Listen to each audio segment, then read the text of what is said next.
پھر اس نے کہا یا رسول اللہ جو آخری لفظ تھے وہ یہی تھے ہائے ابا، ہائے ابا۔ حضور پھر زاروں قطار رو رہے۔ حضور کی بارگاہ میں ایک شخص آیا، سنن دارمی کی روایت ہے، ایک شخص آیا، اس نے کلمہ پڑھا، اور کلمہ پڑھنے کے بعد کہتے ہیں یا رسول اللہ صلی اللہ علیہ وسلم میرے کچھ وہ گناہ ہیں جو دور جہالت کے ہیں، کیا کلمہ پڑھنے کے بعد میرا رب میرے گناہوں کو معاف کر دے گا؟ اللہ کے نبی نے پوچھا بھئی تیرا جرم کیا ہے، تیرا گناہ کیا ہے، ذرا اپنا گناہ بتا تو صحیح، وہ جرم کیا ہے تیرا؟ احباب جی وقار، وہ جو صحابی جس نے کلمہ پڑھا ہے وہ اپنا جرم بیان کر رہا ہے، کس انداز میں بیان کر رہا ہے؟ سنن دارمی کی روایت ہے، وہ صحابی کہتے ہیں یا رسول اللہ میری ایک بیٹی تھی، ایک بیٹی تھی، میں گھر آتا تھا وہ میرے سینے سے چمٹ جاتی تھی، میری ساری تھکاوٹ دور ہو جاتی تھی، یا رسول اللہ اس کی محبت بڑی تھی مجھ سے،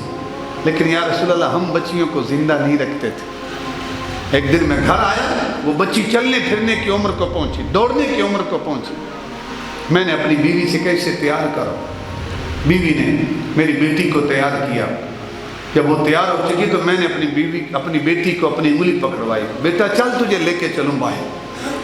بیٹی خوشی خوشی میرے ساتھ چل پڑی، میں چلتے چلتے ایک روایت میں ہے کہ اس صحابی نے کہا یا رسول اللہ میں نے کنواں کھودا، زمین کھود رہا تھا، کس لیے کھود رہا تھا؟ تاکہ اپنی بیٹی کو اسی کنویں کے اندر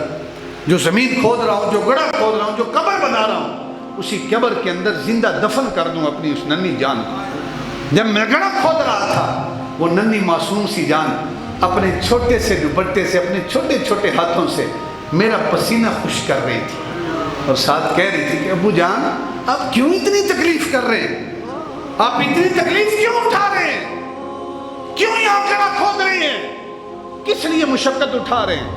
لیکن یا رسول اللہ مجھے اس ننھی سی معصوم سی جان پہ ترس نہیں آیا۔ ایک روایت میں ہے کہ ایک خاص کنواں تھا جس میں ہم اپنی بچیوں کو زندہ دفن کرتے تھے، یا رسول اللہ جب میں اس کنویں کے پاس گیا میں نے اس بیٹی کا ہاتھ پکڑا، ایک ہاتھ سے پکڑ کر میں نے اس کو کنویں کے اندر پھینک دیا۔ وہ صحابی کہتے یا رسول اللہ صلی اللہ علیہ وسلم آخری لفظ جو میری ننھی معصوم بیٹی کے میرے کانوں میں پڑے، وہ کہتے یا رسول اللہ آج تک وہ لفظ میرے کانوں کے پردوں سے ٹکراتے ہیں، اور جب وہ آواز میں سنتا ہوں میری راتوں کی نیند اڑ جاتی ہے۔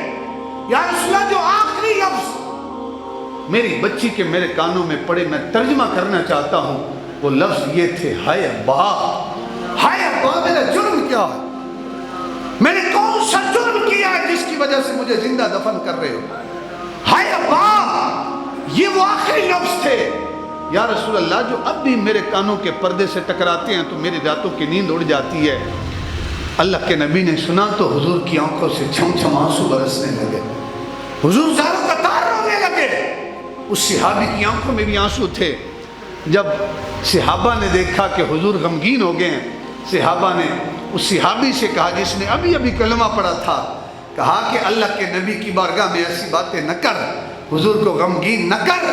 اللہ کے محبوب کی بارگاہ میں ایسی باتیں نہ کیا کر۔ جب صحابہ نے یہ کہا نا کہ حضور کی بارگاہ میں ایسی باتیں نہ کر، حضور کو غمگین نہ کر،